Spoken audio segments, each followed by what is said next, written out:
The Galactic Confederation had been cataloging planets for approximately 7,000 standard cycles, which was long enough to develop a healthy respect for the universe's creative ability to devise new and interesting ways to murder you. The classification system was elegantly simple. Class I planets were the galactic equivalent of a pleasant resort, where the most dangerous thing you might encounter was mildly spicy food or an awkward conversation. Class-VII planets, on the other hand, were nature's way of asking, "Are you absolutely sure you want to continue existing?" Kepler 442f earned its Class-VII designation through what the survey committee called an enthusiastic commitment to hostility. The gravity was 1.3 times standard, which meant everything weighed more, including your existential dread. The atmosphere was technically breathable, assuming your definition of breathing included choking on humidity so thick you could spread it on toast. The jungle, covering 92% of the landmass, contained approximately 4,000 documented species, of which 3,967 were actively trying to kill you, and the remaining 33 were simply waiting for a better opportunity.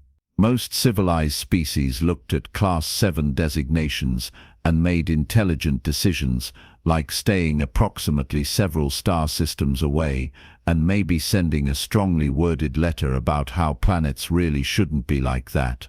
Humans, of course, looked at Class-VII planets and saw real estate opportunities. This particular fact was not widely known throughout the Confederation, primarily because humans were relatively new to the galactic community and hadn't yet established their reputation as the species that responded to certain death with "hold my beverage" and "watch this." The crew of the transport vessel Luminous Endeavour was about to receive an educational experience they hadn't requested, couldn't refuse, and would never forget. The Luminous Endeavour had been conducting a routine cargo run between the Zephyros mining colonies and the Confederation hub stations when its navigation computer decided to have what could only be described as a catastrophic philosophical crisis about the nature of coordinates. The resulting engine failure left 6 crew members in an escape pod, hurtling toward Kepler 442f, with the kind of velocity that suggested the universe had a very specific opinion about their continued survival. Commander Vex Torquin, a Krelosian whose species had evolved on a planet where the most aggressive wildlife was a particularly judgmental moss, stared at the view screen displaying their rapidly approaching doom and experienced the unique sensation of watching his entire life flash before his eyes, while simultaneously realizing it hadn't been nearly interesting enough to warrant a replay.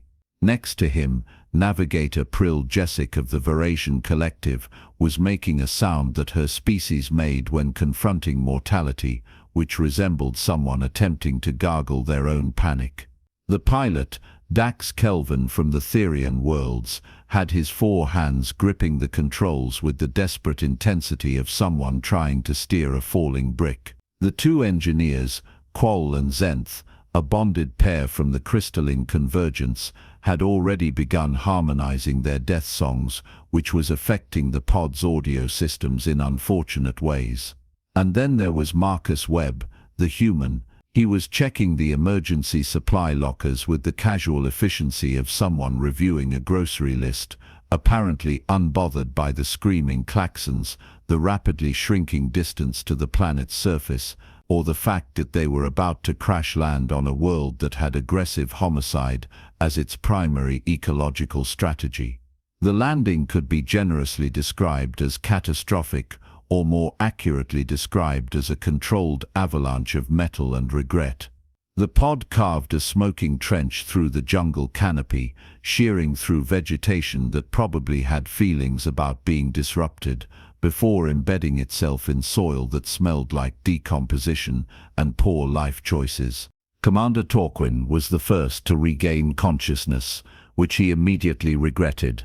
Through the cracked view screen, he could see the jungle in all its verdant hostility. Trees the size of ancient towers dripped with moisture and what appeared to be malice. Vines thick as his torso twisted through the canopy, and he could swear some of them were moving independently of any wind. The ambient sound was a symphony of screeches, roars, and biological noises that suggested the entire ecosystem was in a perpetual state of violent disagreement. "We're going to die," Prill announced, with the certainty of someone stating a mathematical proof. "We're going to die horribly, and probably soon, and definitely painfully. The survival statistics for Class-VII planetary exposure are 0.003%. Qual added helpfully, their crystalline form reflecting the emergency lighting in patterns that resembled a funeral display. "That's for species with proper survival training," Zenth harmonized. "We have none. Our chances are effectively zero." Dax was checking the pod's damage report, which could be summarized as yes, all of it. Communications array is completely destroyed. Propulsion systems are scattered across approximately 200 meters of jungle. Life support will last maybe 4 days if we're fortunate, which we are not. Marcus Webb, meanwhile, had opened the emergency hatch and was examining the surrounding area with the analytical gaze of someone surveying a construction site rather than their imminent grave. "Air's breathable," he announced, completely unnecessarily, since they could all access the same atmospheric readings. "Gravity's manageable. We've got maybe 6 hours of daylight left." 6 hours until the nocturnal predators emerge, Torquin said, his species' exceptional hearing already picking up sounds that suggested they were being evaluated by numerous hungry entities. 6 hours until everything in this jungle that hunts in darkness comes to investigate the large metal object that fell from the sky, making delicious crashing noises. 6 hours until we're consumed by creatures we can't even see, Prill added, because apparently they were all committed to this spiral of doom. Marcus nodded, as if they'd just confirmed the weather forecast rather than their impending consumption by jungle horrors. "Better get started then." He grabbed a cutting tool from the emergency kit and stepped out of the pod into the humid embrace of a planet that wanted him dead. The aliens stared at each other in profound confusion, a sensation that would become increasingly familiar over the next several days. While the rest of the crew remained in the pod cataloging everything that would kill them, a list that grew longer with every passing minute and every new sound from the jungle, Marcus was doing something that appeared to be purposeful work. He'd moved approximately 20 meters from the crash site and was clearing ground with methodical efficiency. "What are you doing?" Torquin finally called out, his voice carrying the kind of confusion typically reserved for watching someone attempt to negotiate with a supernova. "Clearing a perimeter," Marcus replied, as if this explained everything, which it didn't. "For what purpose?" Prill demanded. "So we have a nice open space to be devoured in, so the predators have an unobstructed view of their meal." Marcus paused, wiping something that might have been sweat or condensation from his forehead. "No, so I can see them coming. Also need flat ground for shelter." "Shelter," Zenth repeated, the word harmonizing with a frequency that suggested profound skepticism. "You're building shelter on a Class-VII death world, where the average survival time is measured in hours. Seems like a good reason to have shelter," Marcus said with infuriating logic. For the next 3 hours, while the sun began its descent toward what would undoubtedly be a terrifying night, the human worked. He cut down smaller trees using tools that seemed inadequate for the task, but somehow accomplished it anyway. He gathered vines, testing each one with pulls and twists that appeared to evaluate structural integrity. He collected broad leaves the size of table surfaces, examining them for toxicity markers that frankly none of the crew knew existed. The aliens watched from the pod's hatch with the fascinated horror of witnesses to an elaborate suicide. He's going to exhaust himself and then become easy prey. Dax observed, all four of his hands twitching with the desire to physically restrain this mad human from his futile efforts. He's using energy he'll need to run from predators. Call agreed. There's nowhere to run, Torquin added grimly. The jungle extends for thousands of kilometers in every direction, but as darkness began bleeding into the sky, something impossible had emerged from Marcus's efforts. A structure stood in the cleared area, constructed from the materials he'd gathered. It wasn't sophisticated, but it had walls that would stop wind and probably rain. It had a roof that would provide cover. It had a single entrance that could be defended. More impossibly, Marcus had created fire. The aliens had watched him arrange dry materials in a small pit he'd dug, had observed him using friction between wooden pieces to generate heat, and had witnessed with their own sensory organs as smoke appeared, then embers, then actual flames. Fire, created from nothing but materials found in a hostile jungle, and apparently knowledge stored in a human brain. That's not possible, Prill whispered. You can't just make fire. Fire requires ignition technology, controlled plasma, energy expenditure from mechanical systems. Fire requires heat, oxygen, and fuel, Marcus corrected, feeding small sticks into the growing flames. All available locally. As night descended with the subtlety of a collapsing star, the jungle came alive with sounds that confirmed every terrifying assumption the crew had made about nocturnal predation. Roars that suggested creatures with too many teeth, screeches that indicated things that flew and hunted, rustling that meant entities moving through undergrowth with predatory intent. The aliens huddled in the damaged pod, watching the darkness through the cracked view screen, listening to the orchestra of death surrounding them. Marcus sat by his fire, inside his shelter, eating something he'd prepared from rations he'd distributed for himself. The firelight created a sphere of illumination that pushed back the darkness, and creatures approaching the cleared perimeter seemed to reconsider their intentions when confronted with this strange combination of human flame and deliberate structural engineering. He's going to survive the night, Torquin said, the realization hitting him with uncomfortable force. That human is actually going to survive the night on a Class-VII planet. We're not, Prill added, staring at the darkness beyond their failing pod. Marcus's voice carried across the clearing, calm and unbothered. Shelter's got room for 6. Your choice. The aliens looked at each other, then at the growing darkness, then at the human sitting by his impossible fire. They chose the shelter. Morning arrived with the kind of humidity that made breathing feel like drowning in slow motion. The crew emerged from the shelter that had kept them alive through a night that by all statistical models should have resulted in their deaths. Marcus was already awake, had been for approximately an hour, based on the progress he'd made, and was doing something with plants and water that looked suspiciously like competence. What are you doing now?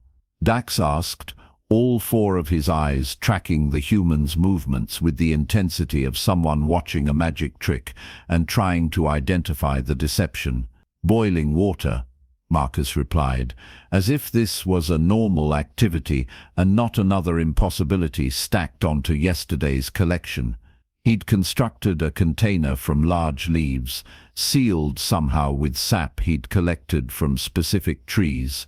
This container sat on heated stones near the fire, and inside it, water was actually boiling, the liquid inside a leaf container that somehow wasn't burning. The leaves should combust, Quoll stated, their crystalline form reflecting confusion in prismatic patterns.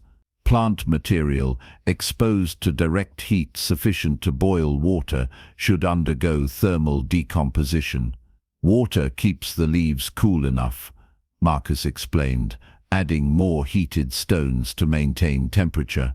Basic thermodynamics. The water inside can't get hotter than boiling point at this atmospheric pressure, so the leaves stay below combustion temperature.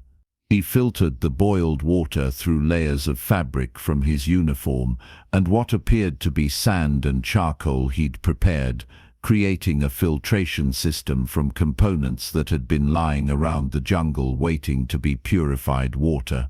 This removes biological contaminants, he continued, apparently unbothered by their stunned silence. Boiling kills microorganisms, filtration removes particulates and some chemical contaminants. Water's safe to drink now. Safe, Prill repeated. You've made safe drinking water from a Class-VII jungle source using fire, stones, leaves and confidence. And basic survival knowledge, Marcus added, offering the first container of purified water to Torquin, who accepted it with the wariness of someone being handed a philosophical paradox. The water was, impossibly, safe. More than safe. It tasted better than the recycled water from the pod. But Marcus wasn't finished demonstrating abilities that shouldn't exist. He'd apparently spent his pre-dawn hours identifying edible plants, a task that should have required extensive laboratory analysis, chemical testing, and probably several deaths to confirm toxicity levels. These tubers are edible, he announced, displaying roots he'd dug from specific locations, high in carbohydrates, similar to potatoes. These leaves are safe, nutritious, taste terrible but won't kill you. These fruits are actually decent once you remove the outer skin, which contains mild irritants. How do you know this? Zenth demanded. How can you possibly know which of the 4,000 hostile species are safe for consumption? Marcus shrugged, a gesture that somehow conveyed both nonchalance and millennia of evolutionary survival experience. Pattern recognition, color indicators, smell tests, skin contact tests, small taste tests. Plus, watching what the local fauna eats helps. See those birds? He pointed to creatures that looked like they'd been designed by a committee that hated joy. They're eating these fruits. Birds have different biology, but it's a decent indicator. You're using empirical observation and graduated testing protocols, Torquin said slowly, his analytical mind trying to process this approach to survival. Without laboratory equipment. Without dying, Marcus corrected. That's the important part. He prepared a meal that was by all objective measures better than emergency rations. The tubers, roasted in the fire's embers, were actually pleasant. The leaves, when boiled, were tolerable. The fruits, once properly prepared, were surprisingly good. The crew ate food gathered from a death-world jungle, purified and prepared by a human using nothing but knowledge, fire, and an apparent immunity to appropriate fear responses. On your homeworld, Dax ventured, watching Marcus sharpen a stick into something that looked disturbingly like a weapon. What classification would it receive, by Confederation standards? Marcus considered this while testing the point of his improvised spear. Earth? Probably Class-VII, maybe Class-VII, depending on the region. We've got areas with extreme temperatures, predators, diseases, natural disasters, hurricanes, earthquakes, floods, droughts, animals that kill with venom, teeth, claws, plants that poison, strangle, or digest you, microorganisms that cause devastating illness. Class-VII, Prill whispered. You evolved on a Class-VII world. Class-VII, Marcus corrected. Earth's not quite this aggressive, but close enough that this, he gestured at the hostile jungle surrounding them, feels familiar. Every human grows up learning how to not die from their environment.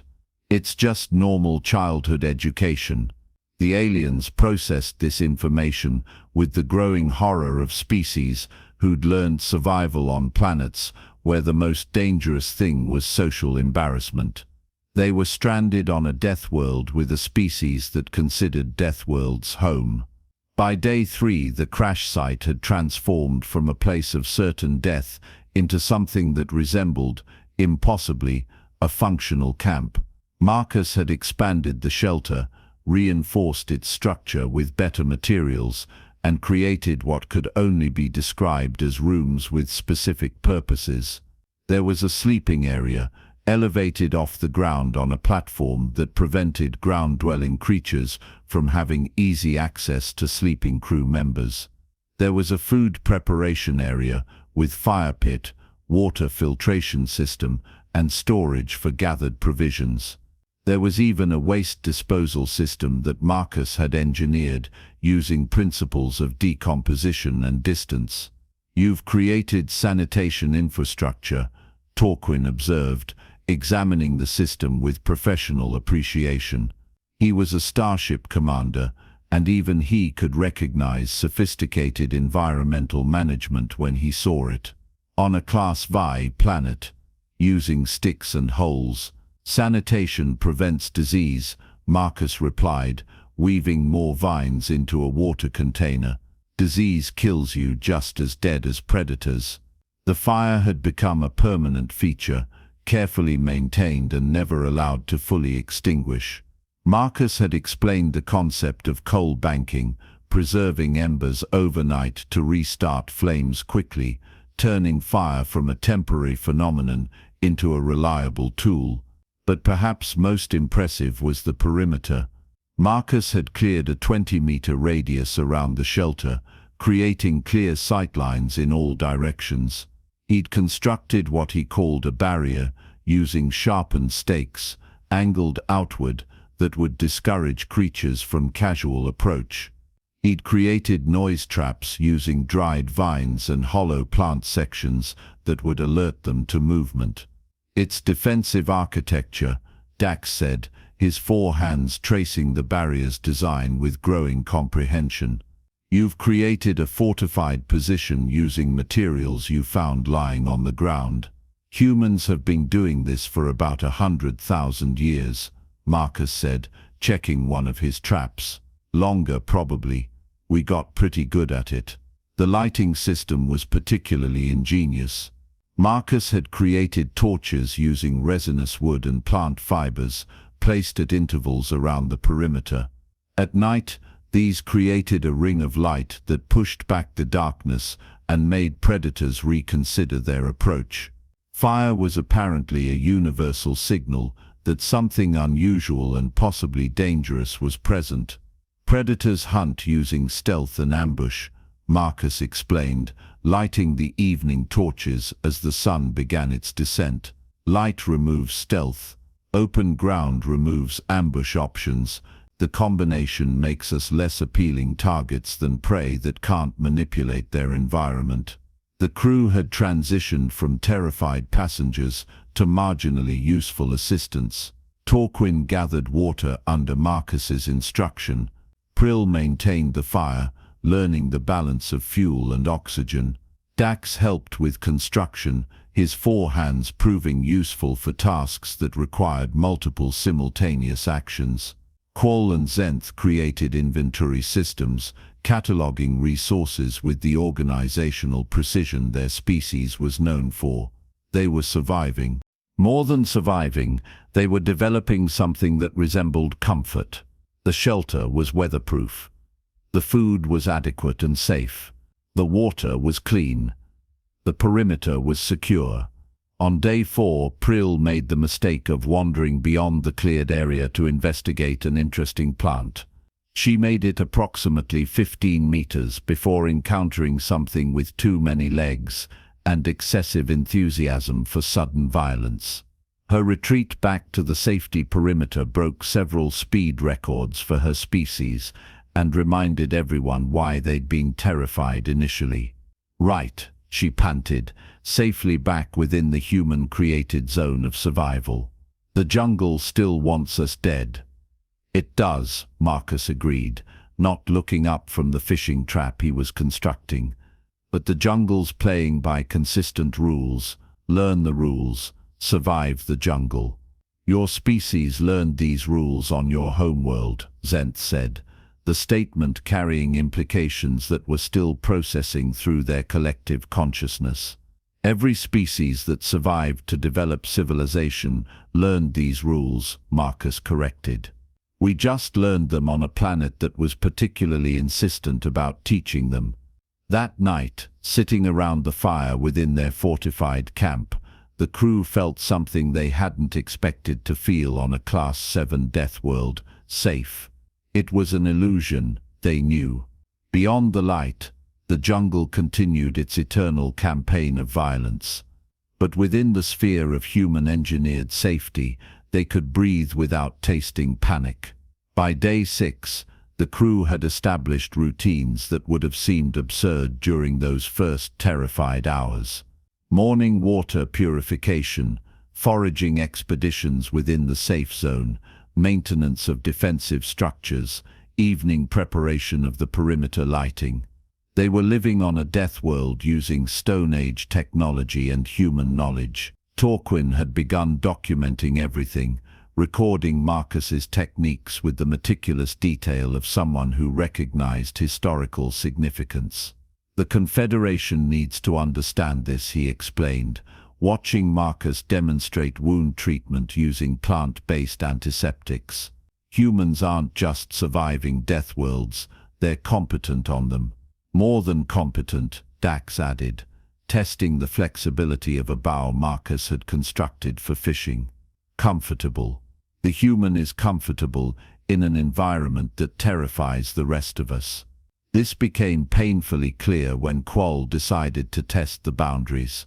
They'd been watching Marcus move through the jungle fringe, gathering materials, apparently unbothered by surroundings that contained concentrated death. Surely, they reasoned, if a human could do it, a crystalline convergence member could manage.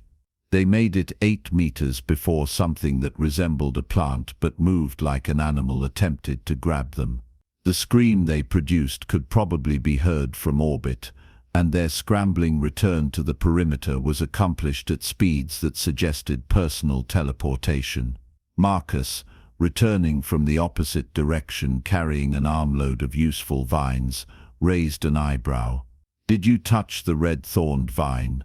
"It touched me," Quoll protested, their crystalline form still vibrating with alarm. "Yeah, it does that. That's why I don't go near the red-thorned vines." "How do you know which vines to avoid?" Zenth demanded, checking their bonded partner for damage. Marcus set down his collection, pointing to various plants visible from the perimeter. "That one's fine, useful actually. That one will give you a rash that lasts weeks. That one is aggressive but slow. That one is poisonous but only if you ingest it. That one will try to strangle you but can't if you see it coming." "You've memorized the threat profile of every plant in visual range," Torquin said. "Just the obvious ones," Marcus replied. "The subtle threats take longer to learn." The aliens shared a look that communicated volumes about their revised understanding of humanity. "Your species survived on Earth," Prill said slowly, "which means every human child learns to navigate environments that would kill most galactic citizens." "Basic childhood development," Marcus confirmed. "Don't eat the red berries. Don't pet the animals with big teeth. Check your boots for things that bite. Standard stuff. Standard for humans, perhaps." For the rest of the Confederation, it was a masterclass in survival that most species never needed or wanted. "I'm writing a report," Torquin announced, recommending that humans be classified as Death World specialists. "Might want to add deeply concerning to that classification," Dax muttered. The rescue ship arrived on day 8, their sensors having finally isolated the pod's emergency beacon after days of searching through planetary interference. The rescue team descended expecting to recover bodies, or possibly just pieces, or possibly nothing but memories and regrets. Instead, they found a fortified camp with functional infrastructure, 6 living crew members, and a human maintaining a cooking fire, like he was hosting a wilderness vacation. The rescue captain, a Velocian named Krent, descended the ramp with medical teams and emergency supplies, prepared for trauma care and rapid evacuation. He stopped approximately 3 meters from the camp perimeter, his eyes taking in the defensive structures, the organized shelters, the healthy crew members, and the human who waved cheerfully while stirring something in a leaf pot that smelled surprisingly appetizing. "Commander Torquin," Krent ventured, his voice carrying the confusion of someone whose reality had diverged significantly from expectations. "Captain Krent," Torquin replied, looking remarkably healthy for someone who'd spent 8 days on a Class-VII death world. "Good timing. Marcus was just preparing lunch. Are your crew hungry?" The Confederation updated its database 3 standard cycles after the Luminous Endeavor incident, adding a new subsection to the human species profile that read simply, "Death World Specialists. Approach planetary survival situations with techniques classified as primitive but alarmingly effective. Do not be surprised if humans transform hostile environments into residential areas given sufficient time and materials." The technical committee debated the classification extensively.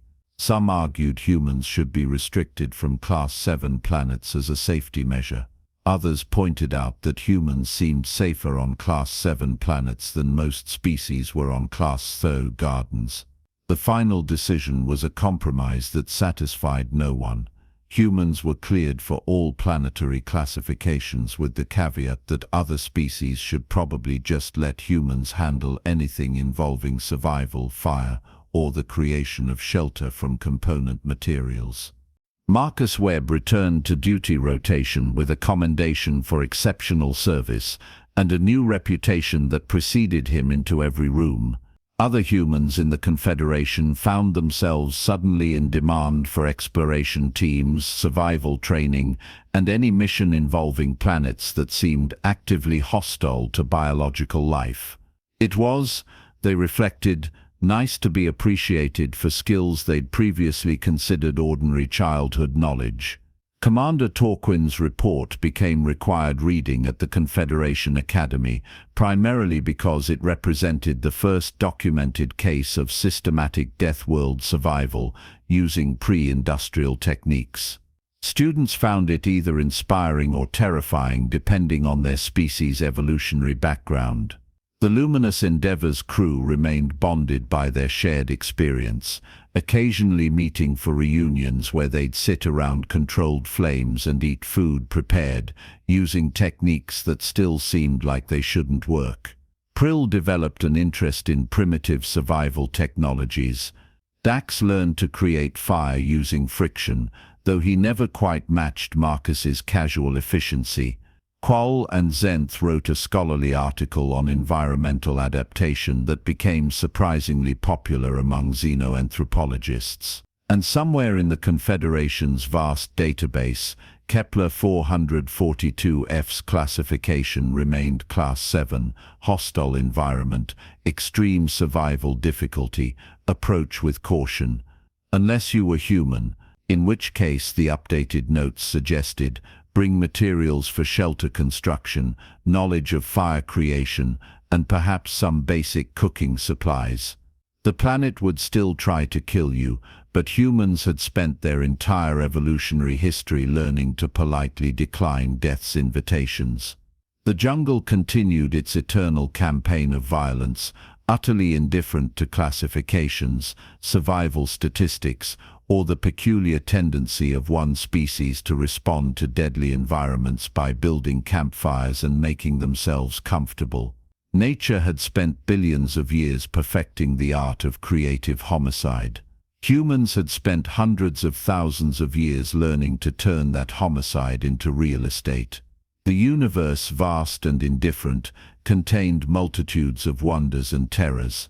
And on countless worlds throughout the Confederation, species looked at death world classifications and made the intelligent decision to stay far away.